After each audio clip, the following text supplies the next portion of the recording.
Hello,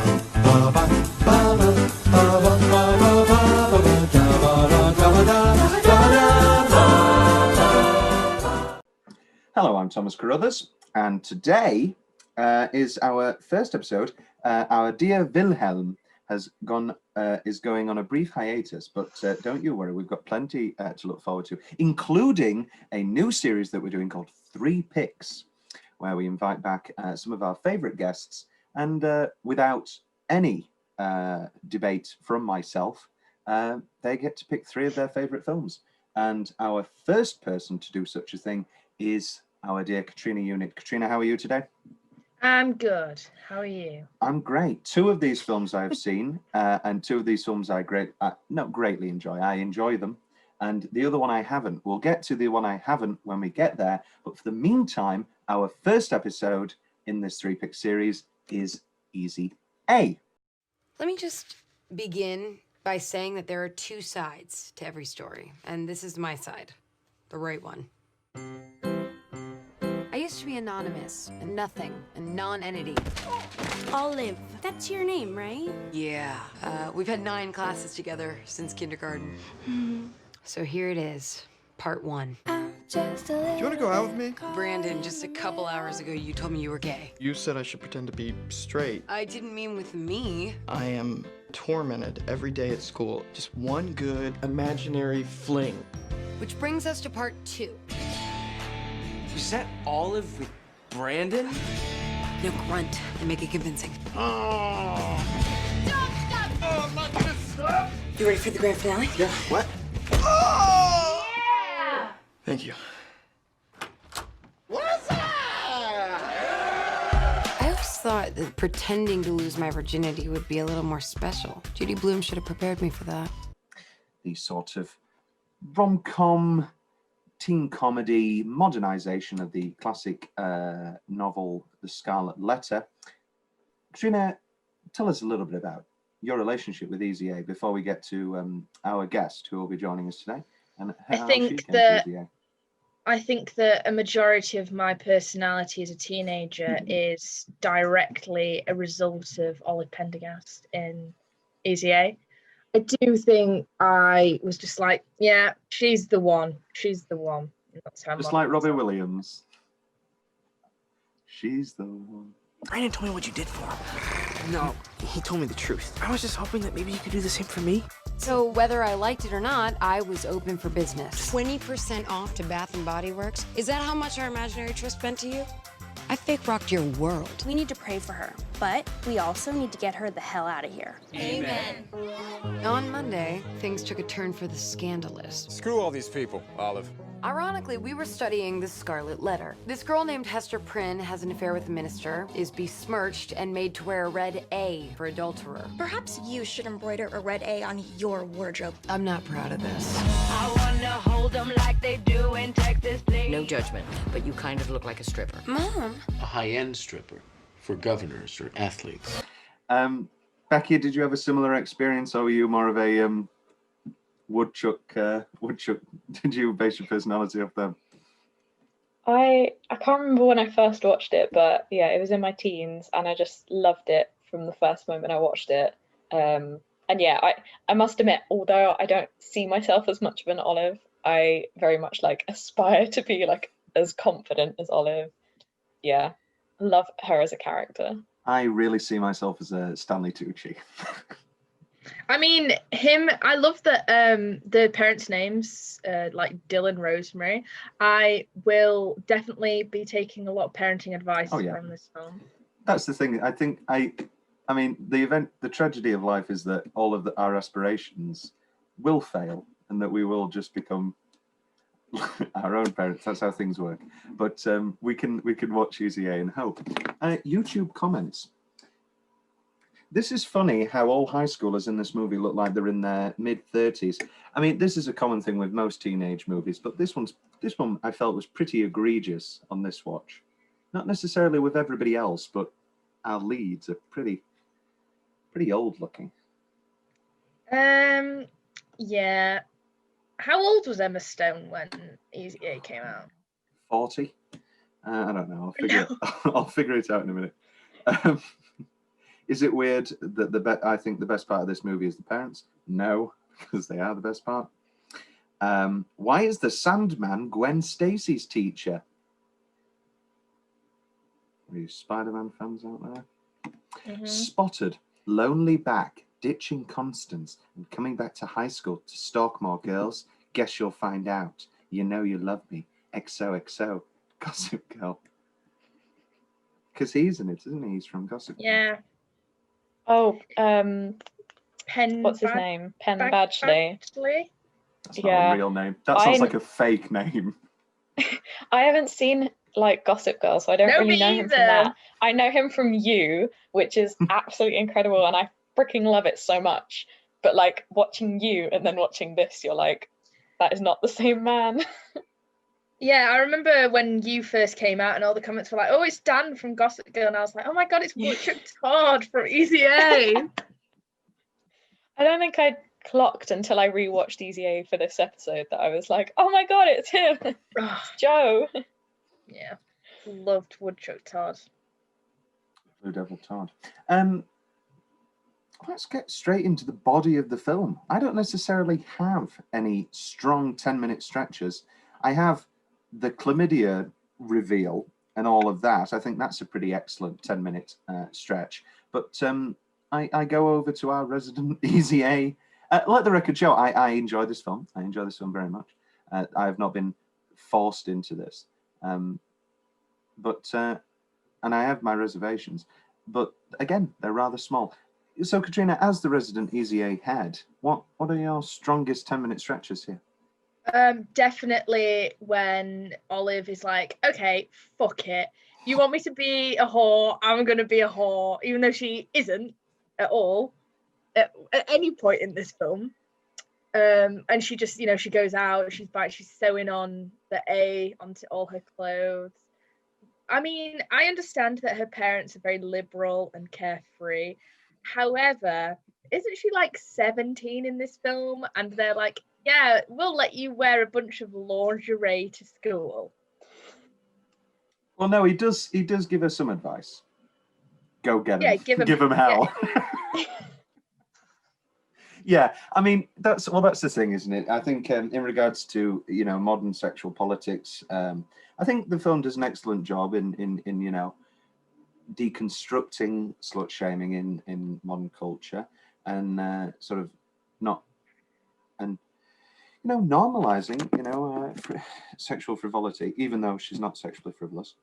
And so you could say, oh well, it's actually not glamorizing it. It's not normalizing it, because at the end of the day she's not, and she's fine, because they also have her lovely mother talking about her wild days, and that sort of feels like a add-on. I suppose the whole point of it is that, I mean, even if she did do all those things, like, it doesn't matter. No, of course it doesn't. But it's good.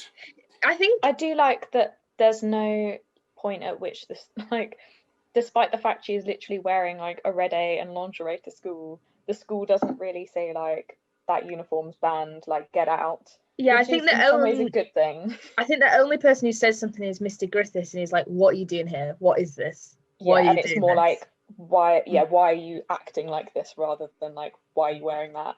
And then he knows not to pursue it. Don't forget about Earth Day. There's one line where, well, it's because Olive's a very, very clever person, and she's figured out how showy she can be, because she says, I've looked at the guidelines and I'm not, says something about her fingers in the hemline. Oh yeah, it's not above the fingertips. So there's, she's clearly figured out. I mean, I guess there's a rule about skirts. She never does any skirt wear, but there must be a rule about the top half, because that's pretty. I mean, she's wearing like corsets. She sure is. But then, yeah, I mean, they're not showing They're not showing the stomach, which is one of the big things in like school uniforms. Shoulders, though. Shoulders are on show. Americans and like upper chest. Shoulders. I don't know if that's in an American school you'd kind of think that there would be more strict rules. And they clearly must be on the Bible Belt, because they've got such a strong Christian following. You'll find Christians anywhere. If you look hard enough.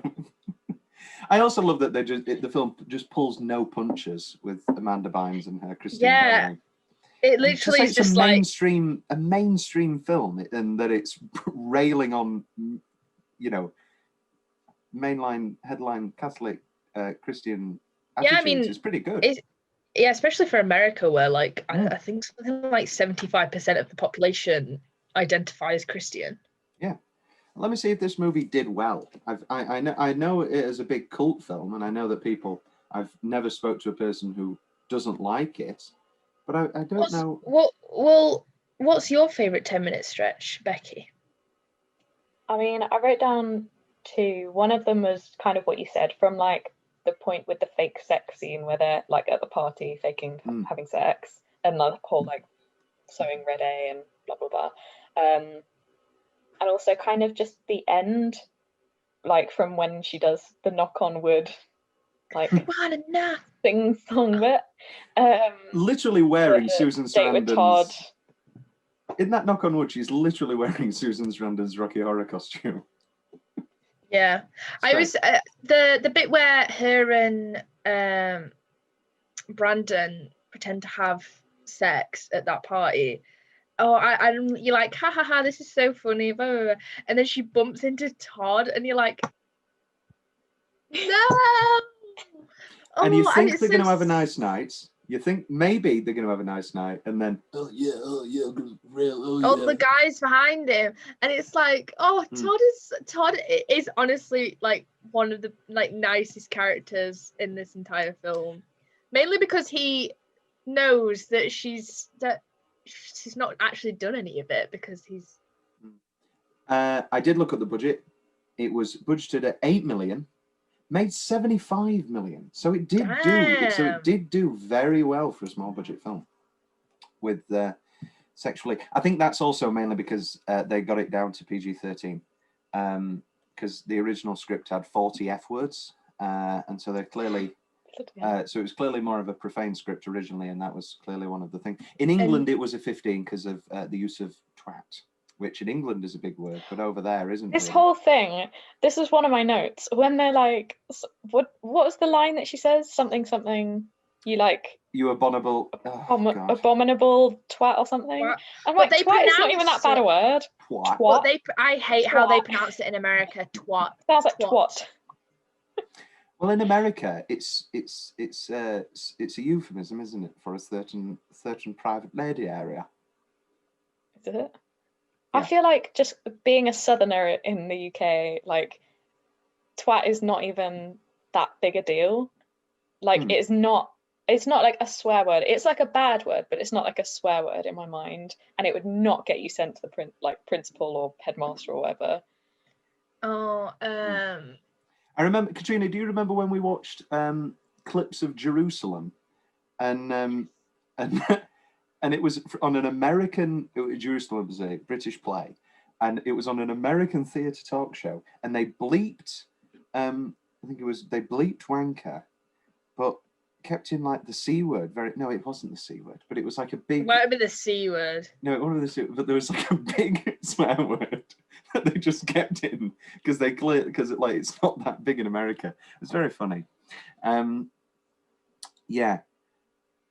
The ending is pretty solid, I have to say.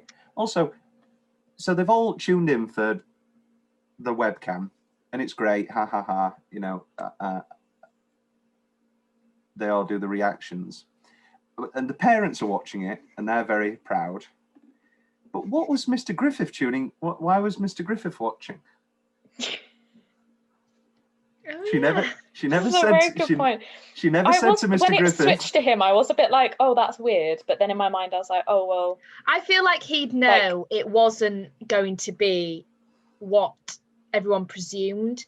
I think I think a lot of the people closest, and because obviously he knew that she hadn't had sex with Micah and that it was actually his wife that had done it, he could probably infer from that a lot of the things she was being accused of doing didn't actually happen. If I was a producer... Or she could have...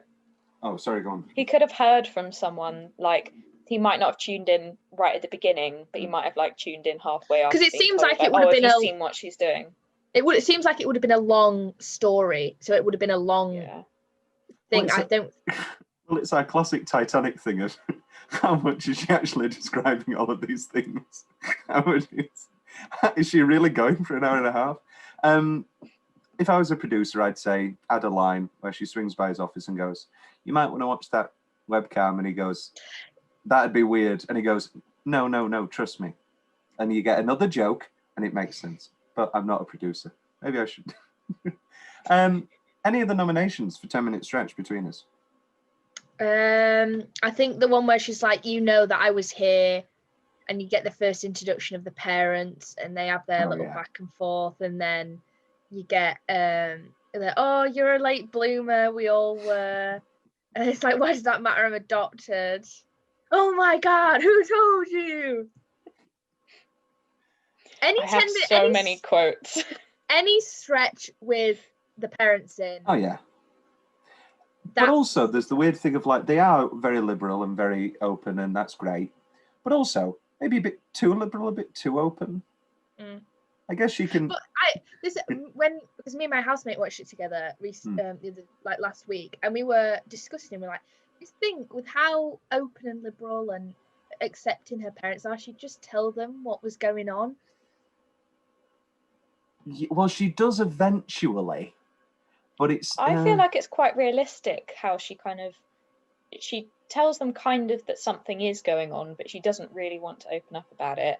Because particularly if they're being like oversharing to her, she probably closes up more about like her own life stuff, because she's a bit like, this is too much. I think at the point they do ask a few more questions, but I think at the point where she says, if somebody tells you I have chlamydia, laugh it off, I think maybe they sit her down and say, okay, we're not worried about you, but just talk us through everything. Let us know what's going on. Yeah. Love to be a part of it. And there is the great jokes about her dressing like a stripper, a very high class stripper for an elite, for an athlete or a businessman. But still, maybe, sit her down. And also, not that sexual diseases shouldn't be, talked about in front of children. It's something, sex education is something that always should be bettered. But she's very loudly talking about chlamydia in front of the brother. Right there. And it does, like, the camera does look at him sometimes and he's just like, what? But then if it's a very liberal household, he probably hears all sorts of stuff. I think it's interesting. She does have an older brother as well. She mentions that the George character that she supposedly sleeps with is a friend of her brother's in college. I think it's interesting. We never hear about him again. Oh yeah. There's not a Christmas scene where he comes. Oh, maybe that's because he's the dark horse of the family. Maybe. Yeah, maybe he's very conservative. That sounds like a 10 minute. That sounds like a 10 minutes that was maybe in the script, where they were like, "What if her brother was Christian?" And then it's like it just sort of gets lost. You can, if you shake a script hard enough, you can lose 20 pages, which is a screenwriting thing that isn't real, but actually is a pretty good quote. I might pattern that. Tom's gonna put that on t-shirts. There's the merch for you. If you shake a script long enough, 20 pages will fall out. There you go, Thomas Carruthers. I'm going to write a screenwriting book. Have you released any? Have you been published or made any film? No, but I've written the book. Tom's really specific favorite part of the film. I've got a couple. I like the whole mascot business. The Adopted's great. I love them being a Southern Belle. I like any jokes about being a Southern Belle. Yeah. I specifically love the phrase "gentleman caller." Olive, there's a young man here to see you. He said something about asking for your hand in marriage. Oh, gentleman caller. There's just something about the phrase "gentleman caller." Gentleman caller. Can be loved. I love Fred Armisen. Well, just any time he's in anything, but very funny as the Reverend. There is a hell. No, there is a hell. We know. And then also, great final reveal with him that he is also watching the webcam. And he's disappointed that it isn't something. Yeah, this film really isn't into religion. No, it's not. This is also one of those lightning in a bottle type movies where, other than Emma Stone and Gossip Girl guy, nobody really went on to do anything else. Like, Dan Bird was in Cougar Town for years, from 2009 to 2015. He's currently in the new version of Utopia, but he's just gone on to nothing, really, unfortunately. Thomas Hayden Church and Stanley Tucci, Lisa Kudrow, and Patricia Clarkson are obviously also have gone on to lots of things, but they've been around forever. Poor Amanda Bynes. Poor Amanda Bynes. Yeah. I'll spoil a fun fact now. She quit acting after watching this film and seeing how bad she was in it. And I don't think she's terrible. I think her crying scene is horrific, though. That was. But I feel like it's supposed to be. I don't think it's. Yeah. No. Also, her character is quite like just weird in the way that she acts it. I don't know.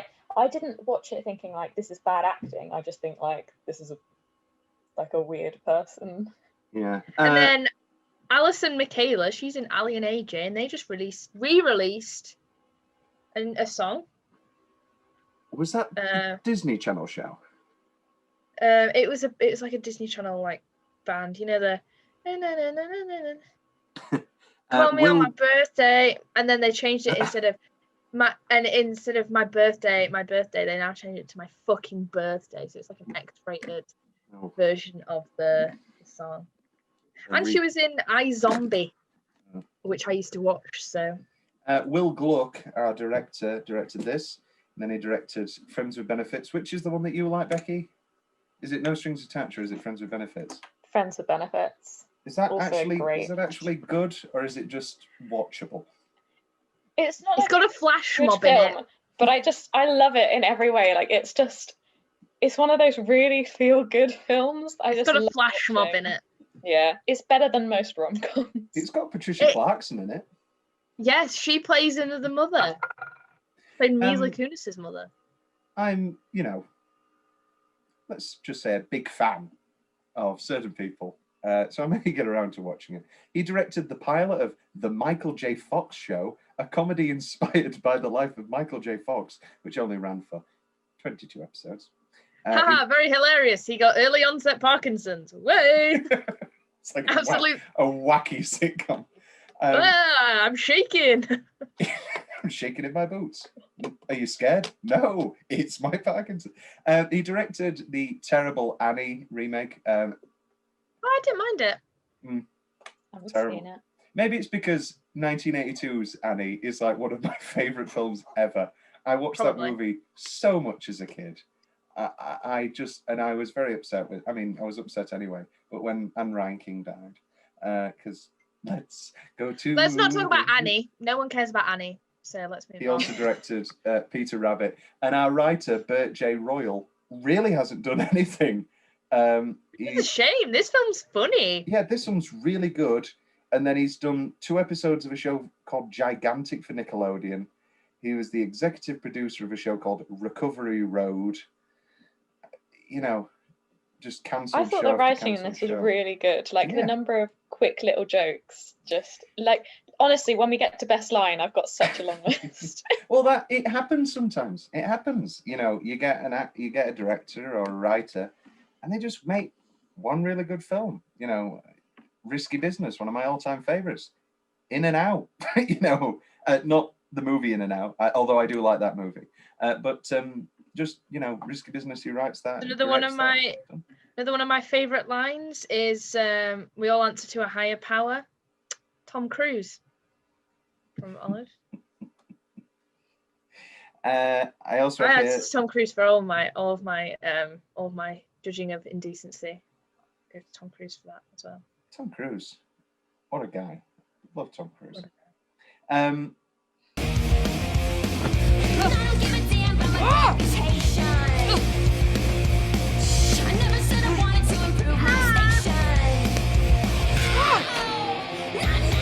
everything all right?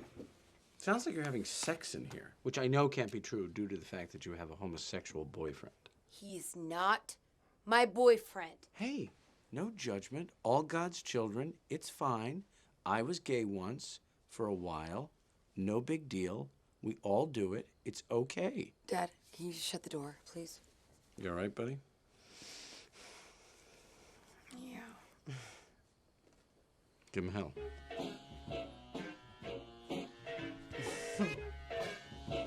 I don't know whether it's aged well or aged badly. I love the watching of the bucket list and them going, the bucket list. I don't know. Remember to tick the watching the bucket list off my bucket list. And I remember watching it when I was younger and going, I love the bucket list. And then I rewatched the bucket list, which is very good. And it's also one of those titles where if you say it so many times, it becomes ridiculous. Anybody have any specific favourite parts? Oh, sorry, I have another one. The Huckleberry Finn payoff. Oh yeah, that's funny. That is funny. No, I like to steer Huckleberry, which apparently I was reading is a genuine literary theory. Many people have put queer theory upon Huckleberry Finn. You can put queer theory on anything. My favourite thing that I did with my English A level was constantly putting queer theory into Frankenstein and having mine and Tom's A level teacher go, you know what? If you can find evidence, I'm all for it. And I was like, he's gay, Your Honour, he's gay. Okay, I mean, you've got a little who Victor or the monster? Yeah, Victor, obviously. It does. I mean, he does have the big telltale sign is no. I don't want to be with you on my wedding night.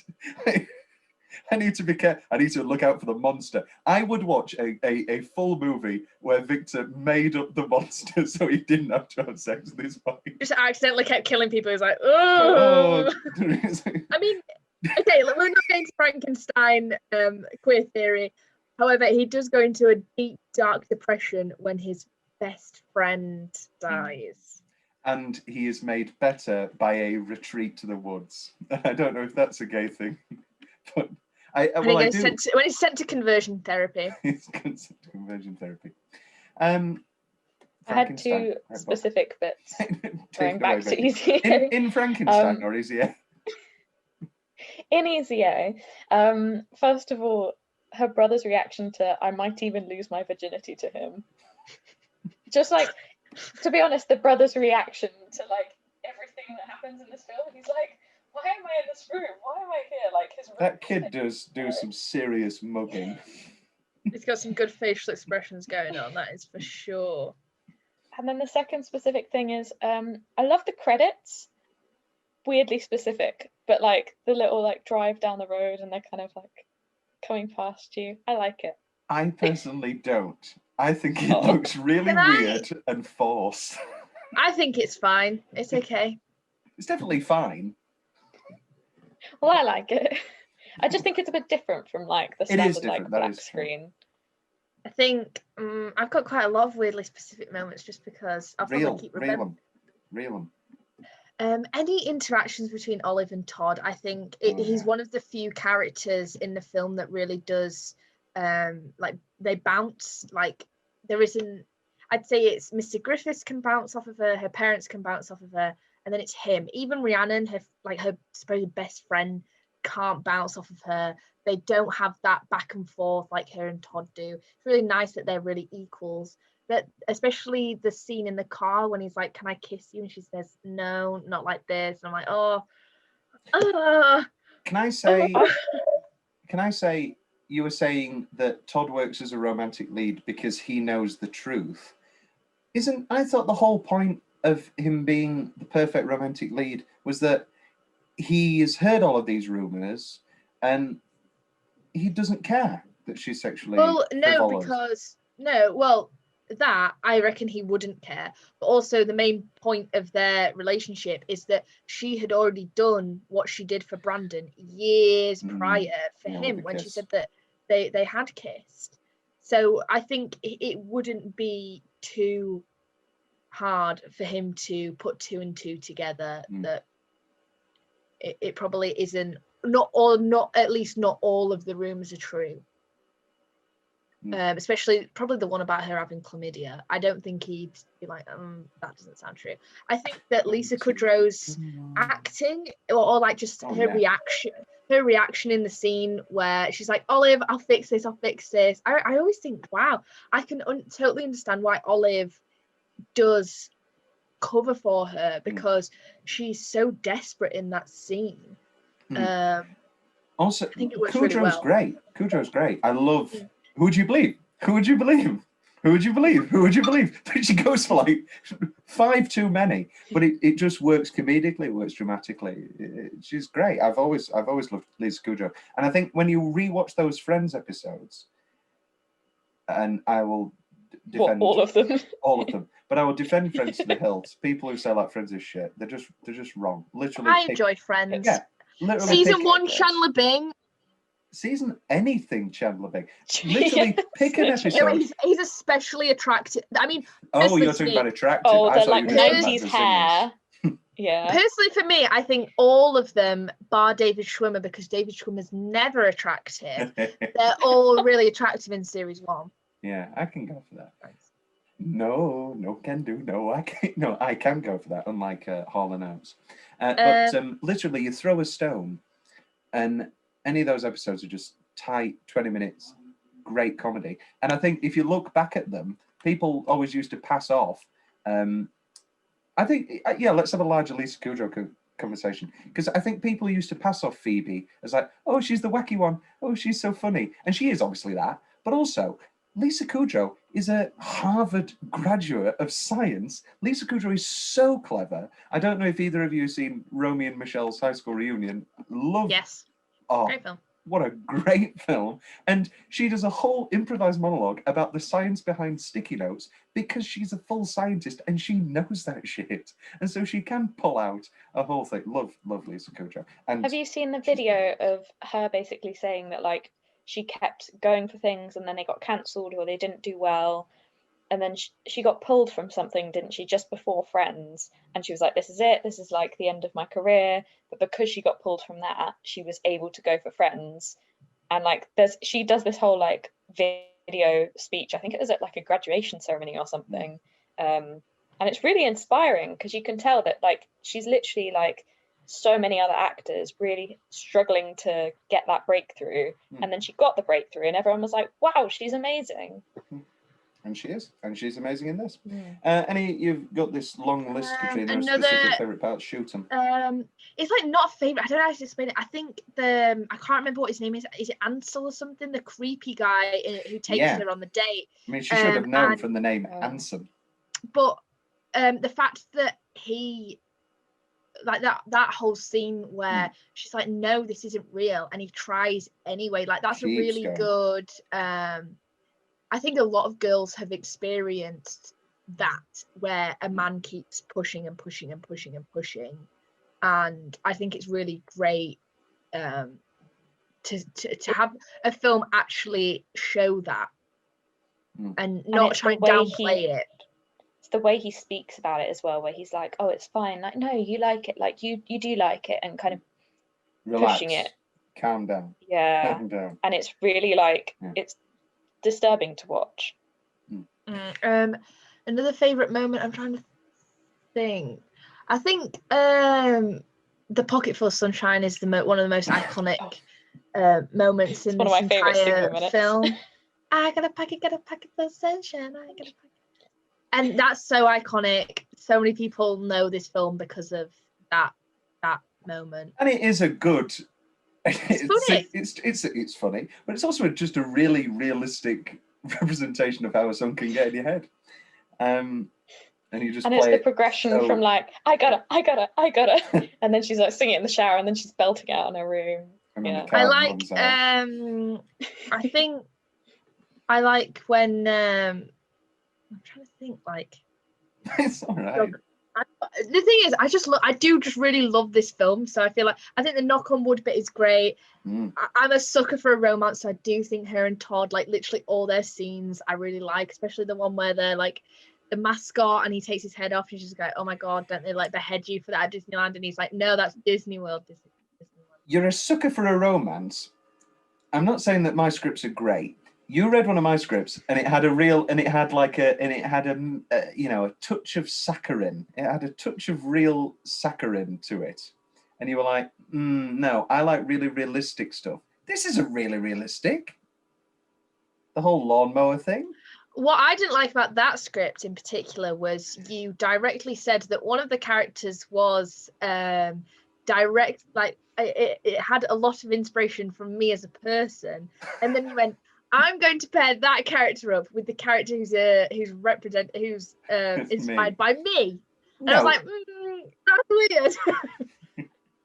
Yeah, there's a long stretch. I mean, by the time that people return to these podcasts, you know, it's been an Oscar-winning film, and the people are like, "Oh my God, they're talking about It Did." Oh my God, they're talking about It Did. No, she was an amalgamate. It was just a thing of like, I didn't want it to be unrealistic, and I thought, you know what, I've been given some great advice from my female friends. You know, Oliver should get the female advice as well. Soundtrack corner. We sort of touched on it with Pocketful of Sunshine. Any other? I think apart from Pocketful of Sunshine, and obviously apart from Don't You Forget About Me, I think the soundtrack could have done with a boost. Yeah, it's quite forgetful. Fucking Jessie J. Yeah, comes to mind. It's a bit like, it feels like you hear so many times, you know, when I'm at Sally's an example, and Elf is even an example with the what's it called? Pennies from Heaven sequence. You know, so many times we hear the anecdote of they really wanted a modern soundtrack, but the director and writer fought against it and they won. And this feels like a time where they lost. And they're just like, yeah, just put in a load of hits. Like Jessie J. I mean, it's iconic anyway, her coming into school and, you know, being, you know, like... Really, that's another one of my favourite bits. Can you imagine if that had like, I don't know, like One Way or Another, or a really, really good song under it? That would be super iconic, but it's pretty good too. We're not friends anymore. Oh, rats! How do we feel about Rhiannon? Oh, she's such a bitch. I hate her. Yeah, why is Olive friends with her? And the ending sort of... And her boobs aren't even that big. Her boobs are not big. I know people remember at school when everyone was like, oh, she has such big boobs, because it was like everyone was still like really young and had... No, I had a friend at school who had like actually big boobs. And so, and a lot of my female friends, they're all wonderful. They're all blessed in the chest department. I'm not one of them. So I know like sizable breasts. And she doesn't have them. I guess they are supposed to be like 17 as well. It's not like they're 13. She doesn't have them. But sure, they're in your face because she wears lots of push-up bras, but I wouldn't say they're big. So I don't like Rhiannon. I think I don't understand why Olive is friends with her. Like I was saying earlier. Yeah. She has no bounce off, like you were talking about with. Yeah, and I think that's very important in a friendship, that you can bounce, and they don't seem to bounce. I feel like they're the kind of friends who they'd probably make up after this incident and they'd be friends for a few more months. Then Olive would go to college and they'd never speak ever again. I feel like they were probably friends from a very young age and they used to be close, and they're still friends just because they used to be close, but they've actually become quite different people. That's mine. And also, it's not just that they become different people. It's that she becomes one of the full-blown evil Christians and fully starts rallying against her and picketing. Well, isn't it all because she went to a party without her as well? She went to the party without her. And it was the boy who tried to get with Olive was actually someone who Rhiannon liked. Why? I don't know. Why more people didn't like Woodchuck Todd? I don't know. He's right there. Yeah. He's a beautiful more specimen. Todd. My main thing about this film. More Todd. Todd. But I suppose, in a sense, it isn't a romance film. No, it's not. Yeah, but I think for the romance to land. But I think for the romance to land, if it wasn't for their impeccable chemistry, it does happen suddenly, and it's because they're so charismatic and they've got terrific chemistry that we not necessarily believe it, but we want to believe it, and we're Andy comes in the lawnmower, and so we're all for it. But I do think it feels. I feel like it needs more of her being like, oh, I've liked you for ages, but I've kind of given up on this. I'm not going to go there. And then him trying to like win her back. But also, isn't that kind of what the car situation? Isn't that kind of what the car conversation is about? And then she goes, why now? And he goes, I don't know, I haven't overthought it like you're about to. And I'm like, I need someone like that. That was so, I was so glad that there wasn't a bloody 10 minutes of like, you just love me because you think I'm going to go to bed with you. And it's like, no, that's not why I love you. I don't want to love you for your bed. Yeah, you're beautiful, but I want you for you. I was so glad that we didn't have 5 minutes of that. It was a lot more of he seems like a very grounded character, where she's a bit more off in her own world. Obviously she's got a lot going on, but he's just like, I like that he just tells her not to overthink it, and that he hasn't been overthinking it, and she shouldn't either. I like that. I also feel like he's the type of guy to not go straight in there with like a nothing, oh, can I kiss you? I think it's more of like, there should have been more hints that he liked her, or even just like asking her out. But then again, rather than going straight to the kiss. I suppose the whole point is that they've got history, and you see that because obviously she lied. Yeah. That's another thing. That's another reason I don't like Rhiannon. She kissed him, and then she never told Olive. She was his first kiss. Don't like that. And it was sloppy, and it was bad, and I'm glad it was bad. Oscar travesty. I don't think we need Oscar travesty. It's very good. No, it's not. It's a rom-com. It doesn't. I don't think it's an Oscar nomination. And it's not Harry Met Sally level rom-com. Will's favourite building or set. Rest in peace, Will. Hopefully he doesn't die before this episode comes out. Can I have a best building? Yes, you can. I liked the foreign cinema. Yeah, I like small cinemas. I like small cinemas too. Best single minute. I've got 3 quick ones. Actually, no, I don't. I have Bucket List. I have The Card, Bucket Full of Sunshine, and then I have Anytime with Thomas Hayden Church. I love Thomas Hayden Church. Yeah, he's outside of this great. movie. Love him in this movie. He's really good. Yeah. Yeah, I think he plays the perfect exasperated, cool English teacher very, very well. Yeah. I wish he'd name dropped Dangerous Minds when he talked about every bad movie that you've seen rapping teachers in. I wish he name dropped Dangerous Minds, which is a great movie. We love Michelle Pfeiffer. Gangster's Paradise, great movie. Not Gangster's Paradise, that's not a film. Enough about Dangerous Minds. Becky, any nominations for Best Single Minute? I think we've already talked about them. Pocket Full of Sunshine and the fake sex scene with Brandon. Okay, I'm going to be really boring. I'm going to be really boring. Is the fake sex scene a little bit too much? It's funny though. It's kind of funny to an extent.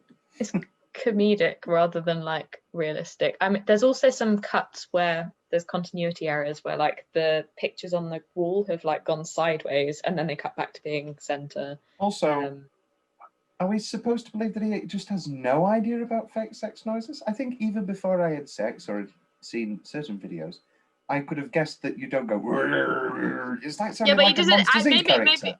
Maybe the whole point is that where he does make noises, and then she's like, no, so maybe his sex noises, stereotypically gay. I think this film has a lot of failings with its depiction of gay men and how like, but yeah. What did she say when he's like, "I'm going to take you from behind"? She's like, "Well, that's not going to prove anything." It's like, well, yes, it is. Yeah, it's not. I guess it's not the most glamorous portrayal. It's 2010.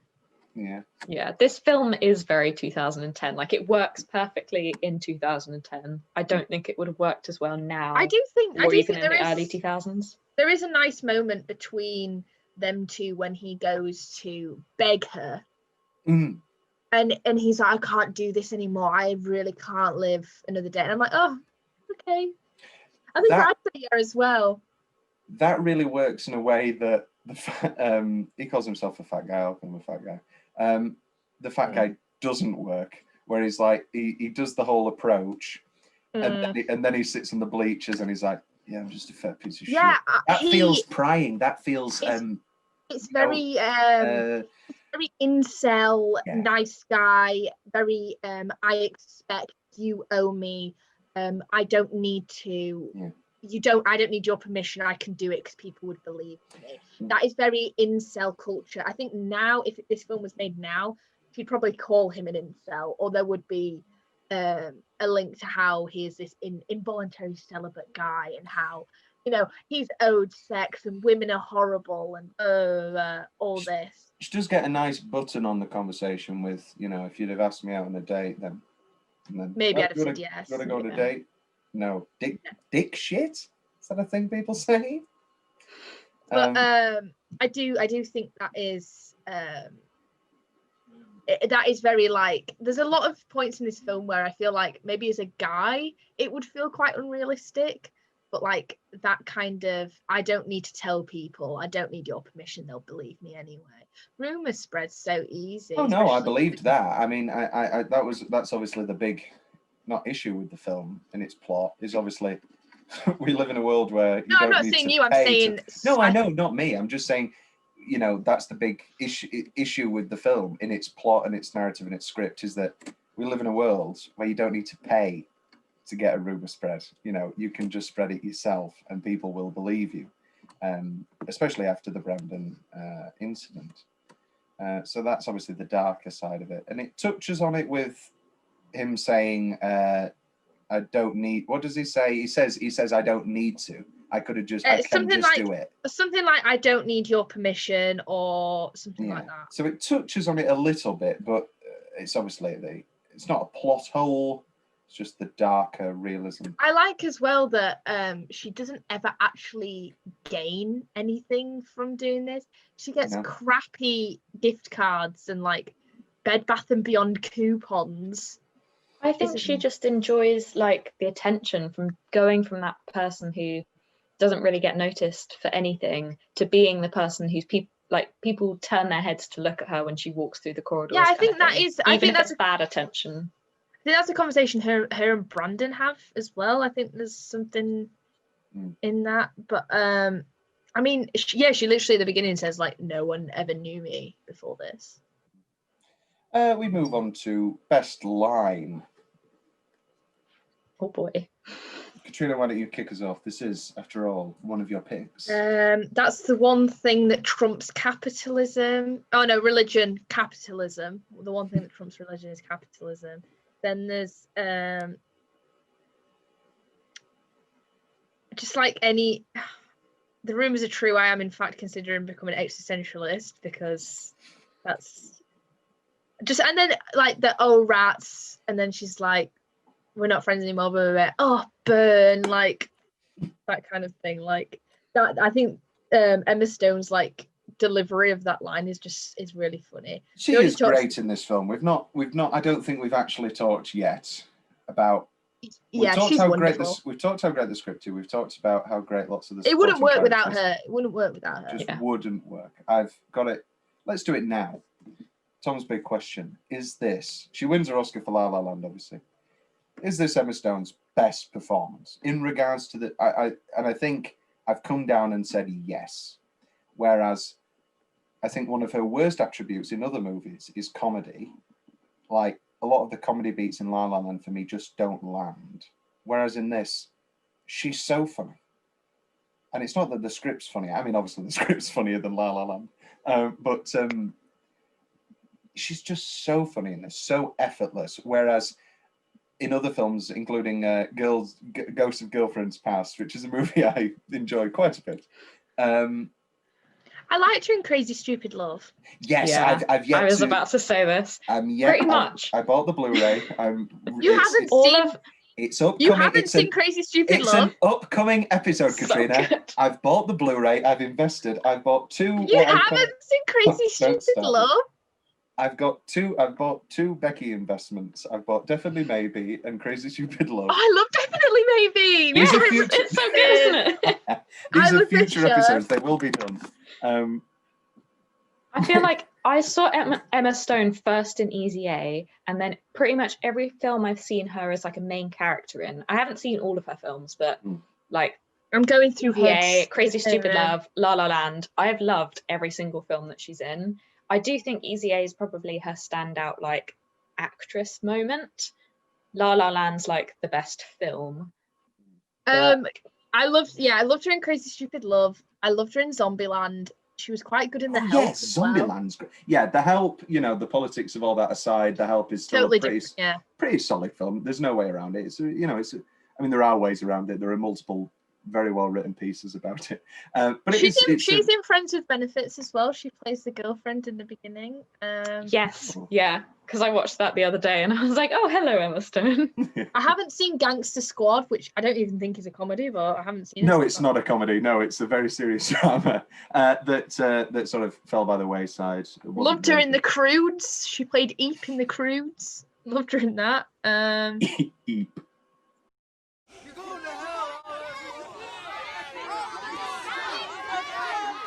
I guess I shouldn't be too shocked that these people wanted my diseased ass out of there. The funny thing is, the whole time this all was going down, I couldn't help but think how I could have come up with better sons. You're going down, Olive. Breathe. If this is because I'm more popular than you, then I really think that what Let's you're not doing... mistake popularity for infamy. You don't want burn, do you? I'll be praying for you.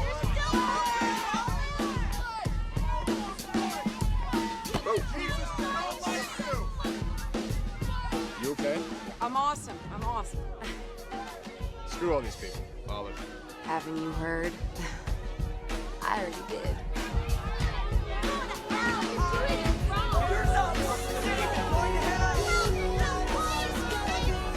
Thought I should at least look into what they were running around thumping about. Hi, do you have a religion section?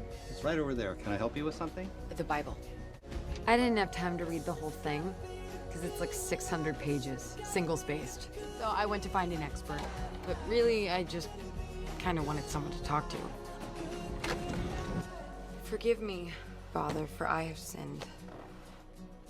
I think that's how you're supposed to start these things. I'm really just going off of what I've seen in movies. I loved I didn't love The Amazing Spider-Man 1 or 2, but I do think Gwen Stacy's death scene in The Amazing Spider-Man 2 is actually really good. It does land well. That's a very good death scene. Birdman. The rest. She's great in Birdman. Yeah, she's really good in Birdman. And The Favourite. She was excellent in The Favourite. Of course. I haven't seen The Favourite, but Birdman throws me off every time. I always forget it's her because she's blonde. And she's in two mediocre to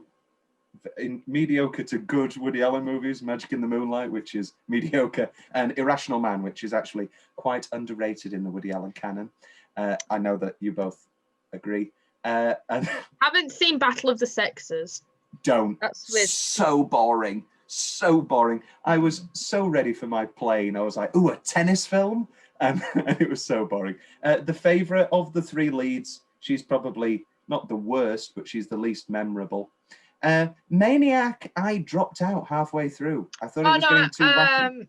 Yeah, I only watched one episode. Yeah, lost its way, I felt. I mean, I don't want to fully comment on it. I do think in Easy A, I don't think this film would have worked the same way without Emma Stone. I think she's got great comedic timing. I think she's sexy enough.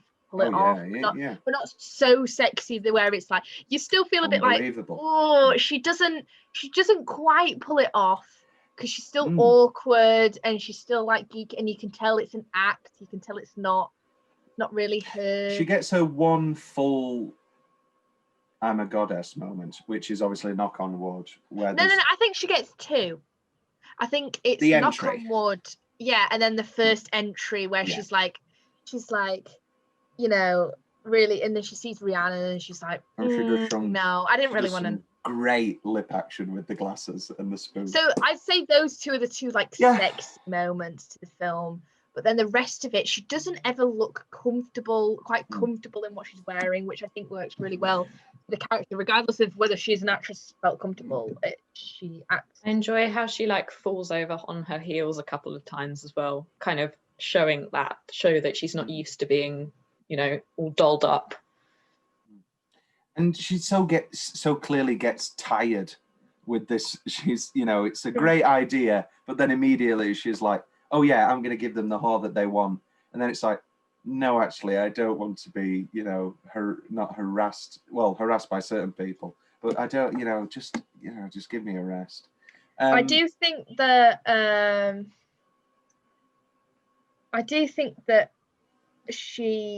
I I mean, I can't imagine anyone else in this role.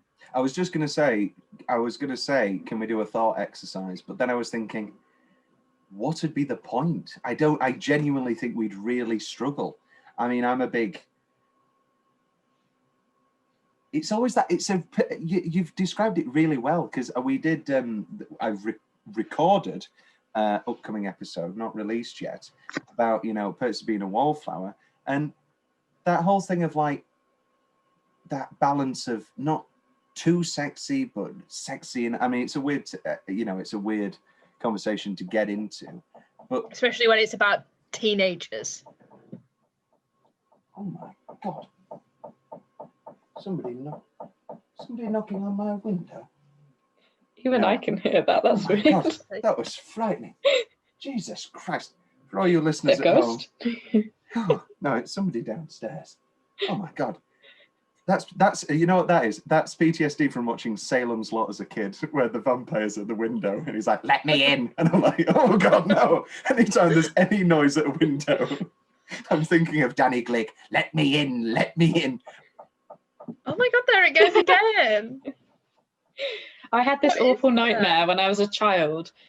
Did either of you watch The Bear in the Big Blue House? Yes. You know when he like pops up outside the window?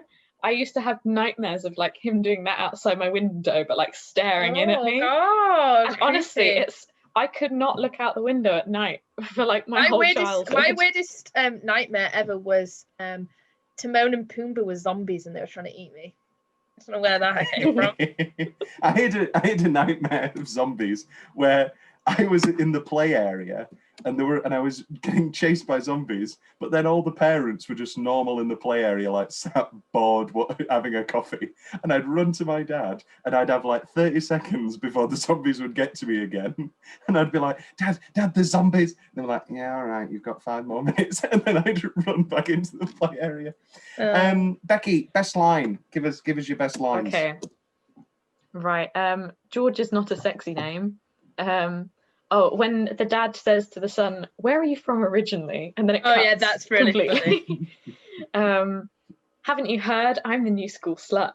Oh, and the mum, I'm sure at some point when Brandon comes in, she says, "Any friend of Olive's is a friend of our daughter's." And I'm like, yeah, that's really funny.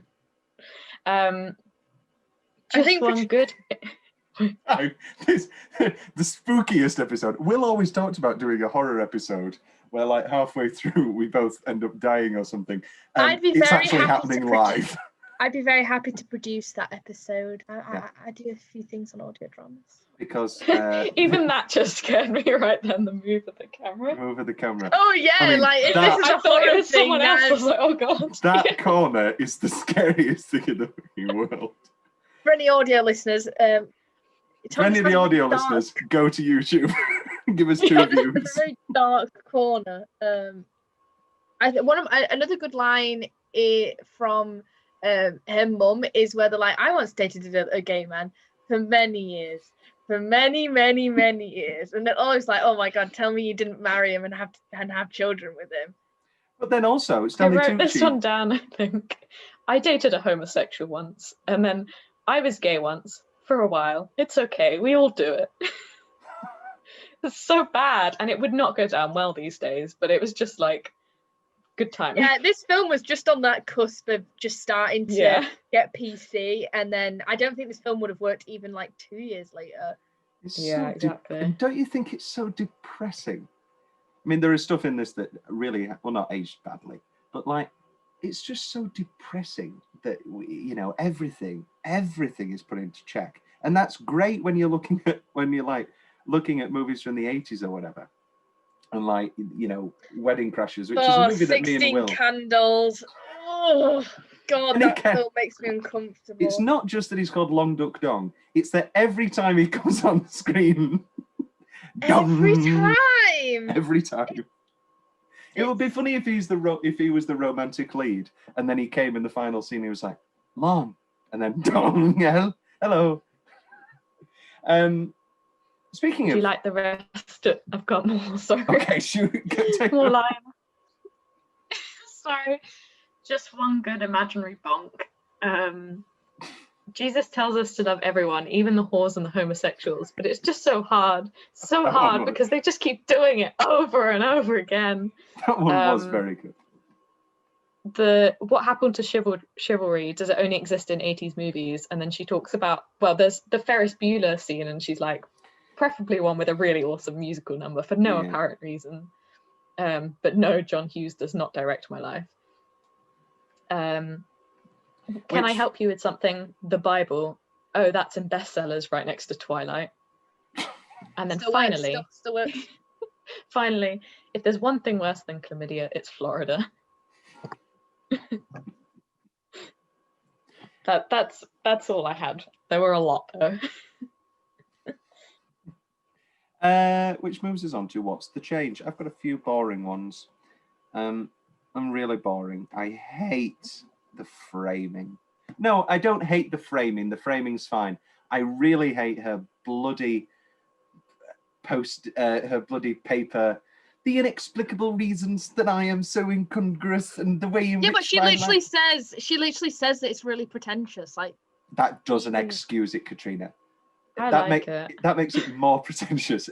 It's the person going, oh, I sound like that's really pretentious. But if she says it, then it's fine.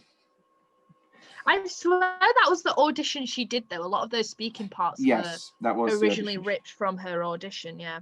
Oh, I just Googled it, and apparently Jennifer Lawrence auditioned for Easy A. Thank God. Which God do I need to pray to? I'm not a J-Law fan. Why did Nina not go to the principal for calling her a tramp in front of the entire class? I guess I know that twat's worse, but tramp's pretty bad. Yeah, maybe she did, and it was just before. I don't know. And the sex noises, which I've already been boring about. Katrina, any changes? More Todd. Okay, more Todd. Yeah. Becky, any changes? I didn't write anything down. It's not like the perfect film, but there was nothing like that stood out to me. Yeah, there's nothing that stood out. No. And anything else we've come to naturally in conversation. Katrina, what's left from your notes? I never write notes, Tom. I come in here and I just balls to the walls, do what I want to do, talk about what I want to talk about. Drop the mic. Inbox me for the mic. That rock and roll. Solid reference. 2 Ferris Bueller references. Well, 3. She's in the... Isn't he like... Yeah, because there's the musical reference and then it like comes up. Never had one lesson. It comes up, and also... When Cameron was in Egypt's land, let my people go. Oh, of course. Becky, that little jam session as well. It's a really solid jam session. I also really like the progression of Olive and is it Marianne's like friendship. Oh, the We Go Together montage. Why did they use a bloody pop punk cover of We Go Together? I was so excited, and then that's it was such a 2000s thing. Yeah, they don't even give us all of "Don't You Forget About Me." They turn that halfway through into a bloody pop punk shit. Becky, any thing left in your notes? Because you take notes. We've covered pretty much all of it, other than just like I think the fact that the cast is like an all-star cast. There's so many good people in that cast. Solid. Like when I don't think I'd remembered it as being such a good cast, and then I put it on and I was like, oh, actually, all of these people have been in really big films. This is true.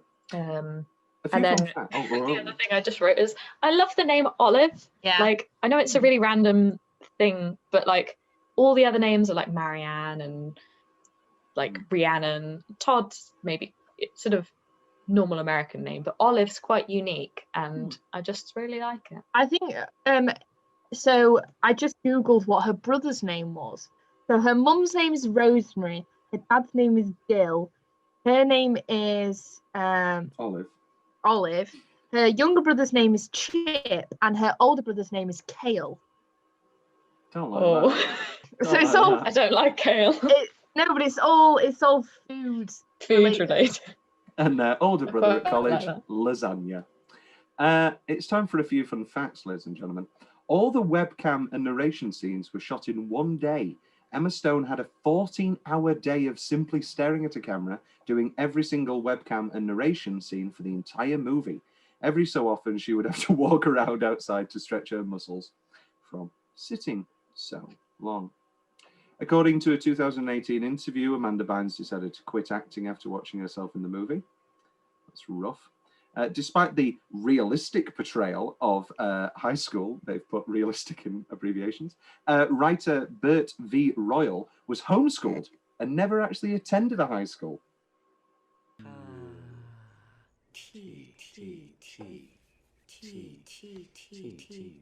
Guys, noun, adjective, or verb? Noun. It's definitely slang. Think British. Tallywhacker? Termagant.